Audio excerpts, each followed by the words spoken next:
Bismillahirrahmanirrahim. Assalamualaikum everyone. My name is Dr. Irfan, and I am working as associate consultant nephrology at Maruf International Hospital. And today I will discuss the overview of early detection and management of chronic kidney disease.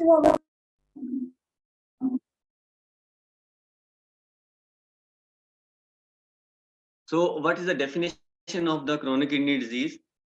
The abnormalities of the kidney structure or function defined by the markers of kidney injury or decreased GFR present for more than 3 months with implications for the health. Either criteria for the diagnosis. So, one or more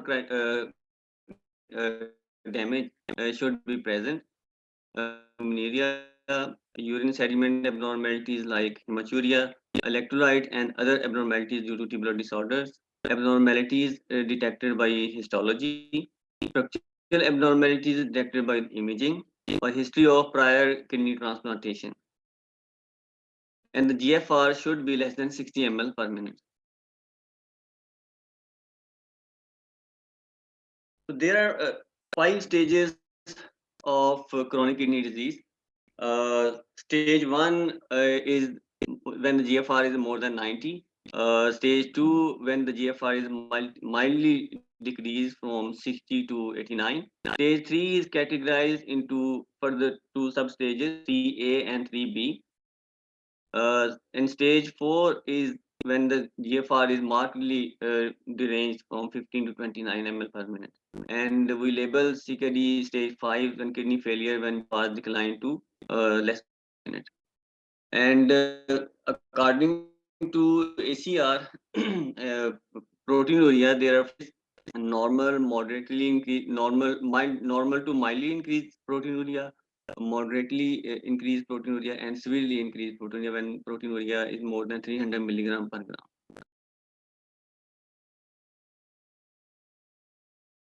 So early CKD is not diagnosed on EGFR alone. This is very important to remember. There must be evidence of kidney damage. The patient with EGFR more than 60 ml per minute should not be considered to have chronic kidney disease unless there is concomitant evidence of the kidney damage. For example, if there is the presence of proteinuria or hematuria, structural abnormalities like abnormal imaging, presence of any genetic disease like autosomal polycystic kidneys, or histologically established disease. The reduced estimated GFR and or urinary abnormalities should ideally be present on at least 2 occasions, 3 months apart. The majority of the patients with the CKD stages 1 to 3 do not progress to kidney failure. The risk of death from cardiovascular disease is far more higher than the risk of progression.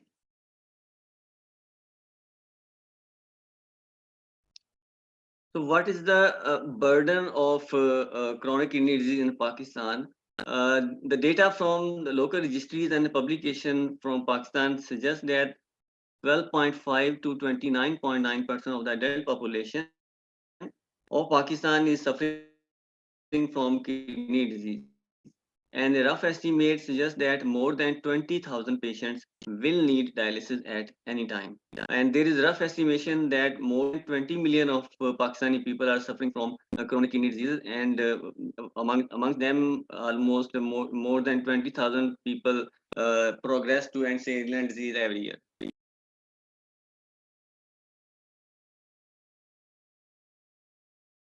So what are the causes of chronic kidney diseases? The leading then the use of non-steroidal medicines, painkillers, uh, GNs, uh, diabetes mostly in Pakistan. The diabetes mostly causes this issue. Uh, about 30, not every patient with diabetes is having chronic kidney disease. 30% of the patient with diabetes develop chronic kidney disease. It takes almost 10 to 15 years for type 1 diabetes and 15 to 20 years for type 2 diabetes to develop chronic kidney disease overall. And hypertension, uh, it can be a cause of chronic kidney disease, but it can also be a manifestation of the chronic kidney disease as well. Other causes are urological, nephrolithiasis, for example, the neurogenic bladder, iodinatic contrast, and nephrotoxic drugs. What is the pathophysiology of the chronic kidney disease? Once the half of the total numbers of nephrons are lost, the CKD progresses similarly regardless of the etiology. Initial hyperfiltration weakens angiotensin system and causes proteinuria. Angiotensin 2 and protein uptake by the tubules causes inflammation and fibrosis of the glomerulus and the tubules, and which leads to progressive decline in the GFR and causes systemic complication.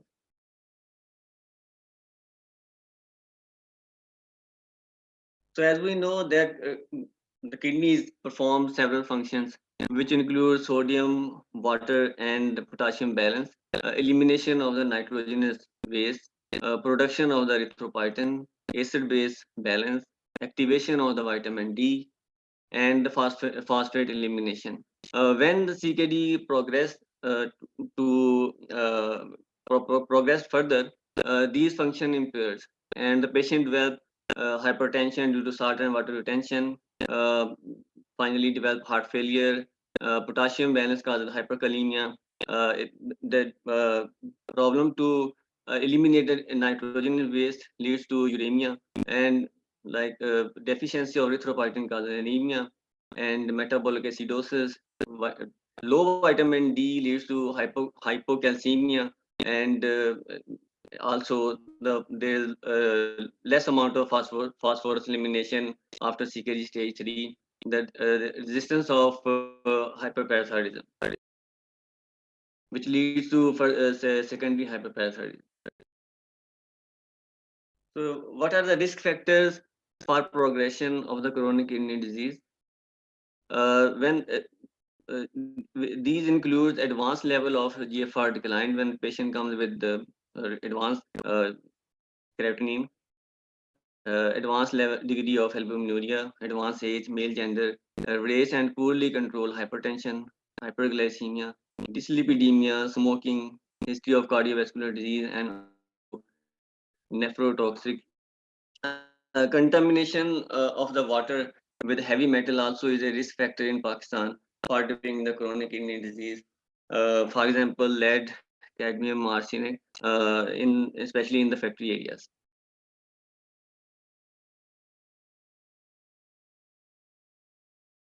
What are the clinical presentation of the chronic kidney disease? Uh, in stage 1 to 3, mostly patients with chronic kidney disease remains asymptomatic. Only they can have the symptoms of the underlying disease. In stage 4 and 5, they become symptomatic. The symptoms just I elaborate. If someone has reduced erythropoietin, develop anemia, metabolic acidosis, fluid overload due to salt and water retention, hypertension, proteinuria due to proteinuria and edema, uh, like pruritus due to phosphate retention, loss of appetite due to uremia, uremic symptoms, uremic pericarditis, all these. Early signs may be polyuria, noxuria, oliguria, hematuria, or frothy urine or edema. Diagnosis. Always assume a decreased GFR. Always assume a decreased GFR represents acute kidney injury until proven otherwise. We always have to compare it with the previous level of creatinine if the patient presents. Otherwise, we have to send other labs like TBC, CAM7, TBC, RFTs, ultrasounds, calcium and phosphorus to establish the diagnosis of chronic kidney disease, and obviously renal biopsy if needed. So why is it important to identify patient with the chronic kidney disease? Because chronic kidney disease is associated with increased cardiovascular risk. Modifying risk factor, for example, hypertension, would be expected to decrease morbidity and mortality. Some patients will benefit from further investigation, for example, renal biopsy to identify a potentially treatable intrinsic renal disease, for example, glomerulonephritis or myeloma. Whatever the underlying cause, it may be possible to slow or prevent progression to kidney failure. Complications, for example, anemia, can be identified and treated early. Those who go on to kidney failure and potentially need dialysis or transplant can be adequately prepared. The chronic kidney disease patients are at high risk of acute kidney injury. This often preventable, for example, after IV contrast administration.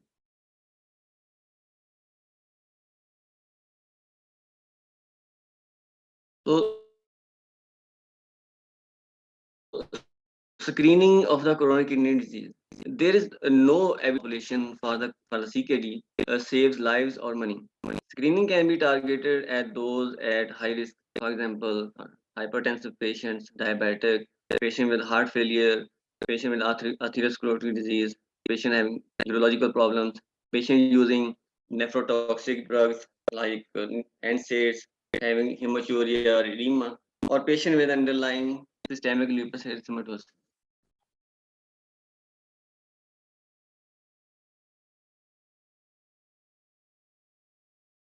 So why is the proteinuria is so important in chronic kidney disease? We check proteinuria to establish the diagnosis because it's a marker of the chronic kidney disease. It is a single best marker of the chronic kidney disease. It has prognostic value in the progression of the chronic kidney disease. May itself cause progression of the CKD. A helpful surrogate treatment target. It's an independent cardiovascular risk factor. The more the proteinuria and there will the more the progression of the CKD, there will the more risk of cardiovascular disease. So, what are the investigation? How we investigate the patient with chronic kidney disease? So, these are the simple investigations. These are baseline simple investigation we perform in every CKD patient, like CBC, RFTs, urine analysis to check proteinuria. We usually perform initially dipstick proteinuria. If positive, then we do spot ACR or PCR or 24-hour urine protein collection. We check immunological. We do immunological workup for selected patients, ultrasounds, KUB for every patient, and renal biopsy if needed. And of course, calcium, phosphorus, and albumin levels.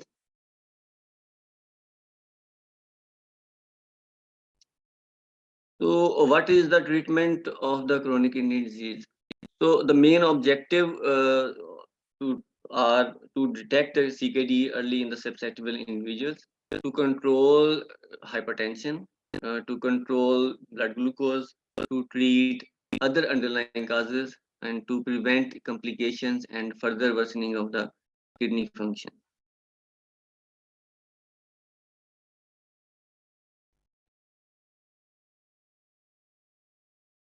So kidney protective therapies to slow the progression of the chronic kidney disease. There are two level of recommendations. So level 1 recommendations include the control of the blood pressure. If there is a proteinuria, then the blood pressure should be less than 130 by 80. And if there is no proteinuria, then blood pressure should be less than 140 by 90. Recently, the sprint trial suggested the most strict BP control of less than 120 by 80, but elderly, as we know, the elderly patients can't tolerate this strict blood pressure and they develop dizziness, fall, and eventually the AKI on the CKD. That's why it's better to control blood pressure to in them less than 130 by 80 if they have proteinuria. If there's no proteinuria, then it is suggested to control up till 140 by 90. So administer angiotensin converting inhibitor or ARBs in all patients. Level 1 recommendation. Avoid dihydropyridine calcium channel blockers unless needed for BP control. Control protein intake 0.8 gram per kg per day in patients with chronic kidney disease. In dialysis population, the requirement a little increases to 0.8 to 1 gram per kg per day. So level 2 recommendations include a restriction of the salt 2 to 3 gram per day, administer non-dihydropyridine calcium channel blockers, control serum phosphate, advise dairy products restrictions, administer alkali therapy, correct vitamin D, smoking cessation, avoid NSAID use, monitor serum creatinine in patients receiving proton pump inhibitors because these medications can cause chronic interstitial nephritis. That's why it's better to avoid long-term use of PPIs. Uh, as I talked about, to administer angiotensin converting enzyme inhibitor and ARBs in the patient with the CKD, it's not necessary to start these medication in all CKD population. Only the patients with the proteinuria benefited more with the ACE or ARBs. But if someone has no proteinuria, then we can start a calcium channel blocker as well. Dihydropyridine calcium channel blockers usually avoided in patients with proteinuria because these medication causes efferent arteriolar vasodilation, increase blood flow, and increase the permeability of the increase proteinuria in these population. Why by decrease in the cardiac output. So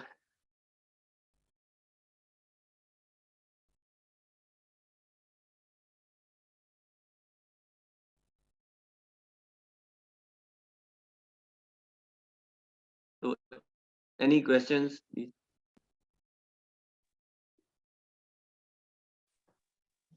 Assalamu alaikum, Irfan. Thank you so much for talking about a very complex problem in very good, easy to understand, blocks of information and concepts. I think it's important for the audience to be aware of the baseline creatinines that are considered to be abnormal in a Pakistani population.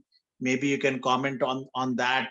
I know you pointed out that it is just not the creatinine, it has to be some other abnormalities along with it, which will entitle one to be said to be labeled chronic kidney disease. But if you can just comment on the use of ranges of normal creatinines and how that particular aspect can sometimes hurt patients or even help patients in catching disease early.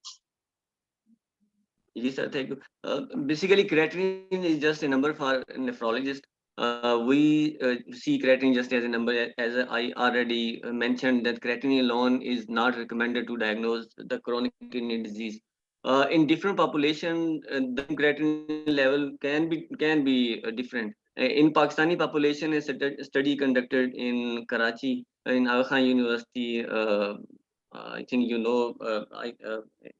2 to 3 years ago, and they suggested the normal level of creatinine in Pakistani population. In the male, it ranges from to zero point 0.7 to 0.9 milligram per deciliter, and in females it's almost 0.6 to zero point 0.8 milligram per deciliter.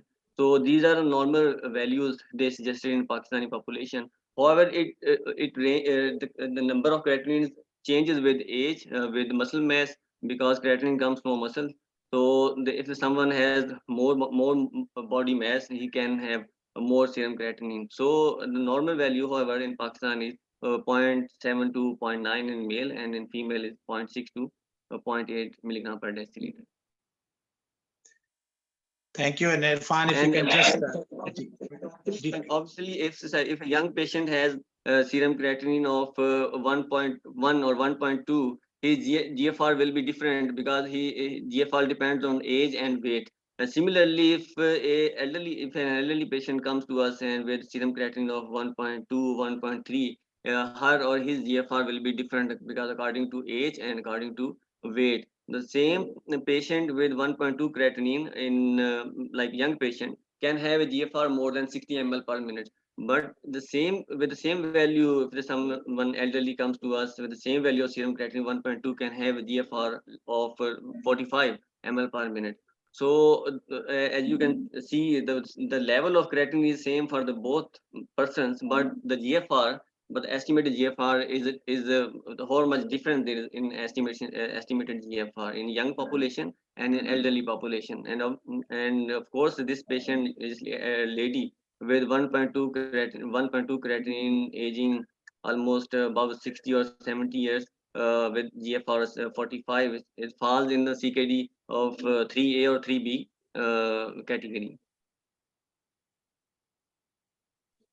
Yeah, thank you for educating our audience. And if you can comment on the World Kidney Day coming up on March 9th, and what message we may want to give to the general population audience.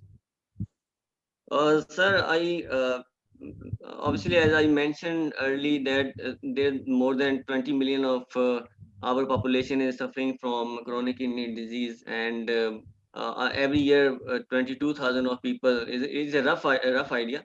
22,000 of people progress to end-stage renal disease, and 20,000 people require dialysis at any time in Pakistan. And as we know, we are lack of facilities in Pakistan. We have no dialysis centers in everywhere. And dialysis cost is varying from 5,000 to 9,000 per dialysis session. And our people are who are like so poor can't afford this treatment. And the treatment of end-stage renal disease is very costly. Not only treatment, the workup is very costly. So if we follow them or we detect early in a high risk population, we can slow the progression of the chronic kidney disease. We can save their money, their lives, and we can help them more because just we can do such things only. Thank you so much. Any other questions for Dr. Irfan? Sir, I have one question, Dr. Salman here. My question is, if an elderly patient with underlying diabetes, hypertension comes to us with deranged renal parameters, um, how how should we know whether this derangement in this renal profile is whether it's due to kidney disease or it is due to the underlying comorbids, I mean diabetes, hypertension, or is it the glomerulonephritis? I mean, when should we suspect someone having a glomerulonephritis? When should we start workup for glomerulonephritis? Because in both kidney disease, glomerulonephritis, both present with proteinuria. When should we suspect for glomerulonephritis? Very good question, Dr. Salman. Thank you. In if patient comes with diabetes and with diabetes with proteinuria, so history is very important in every case. In diabetic patients, it usually takes, as I already mentioned, about 10 to 15 years in type 1 diabetes and 15 to 20 years for type 2 diabetes to develop diabetic nephropathy. Not every patient with diabetes develop diabetic nephropathy. Only 30% of the patients develop diabetic nephropathy in diabetes. So the history is very important. So we will ask about the duration of the diabetes, and we will ask about the complications, other complication which diabetes causes. For example, diabetic retinopathy, ischemic heart disease, CVA, diabetic neuropathy. If the patient is suffering from other a complication as well, then we can think that this problem, this proteinuria, might be secondary to diabetes. But if there is no underlying no other complication of diabetes in that patient, then we can think of glomerulonephritis, underlying glomerulonephritis, because if there is no diabetic nephropathy and there is no, sorry, diabetic retinopathy, no peripheral neuropathy, then we can think about underlying glomerulonephritis. So other thing is the duration of the disease. If it's less than 5 years of diabetes, then it's unlikely to have this proteinuria. Then unlikely to have be secondary to diabetes. Then we can start workup for glomerulonephritis. We can send complement levels, ANA, NTDS, GNA according to the history, according to the symptoms. And hypertension, as you asked, the hypertension it can cause chronic kidney disease, can cause proteinuria, but mostly hypertension causes subnephrotic proteinuria, and there will be the hematuria due to the end organ damage. These symptoms come from end organ damage. And the secondary, the most important thing in hypertension is mostly the hypertension is secondary to the chronic kidney disease in such patients. So we have to rule out underlying underlying kidney disease by measuring proteinuria, by imaging ultrasound, by sending the complements level if we need it, and eventually the renal biopsy. Okay, thank you, sir. Dr. Irfan, thank you very much.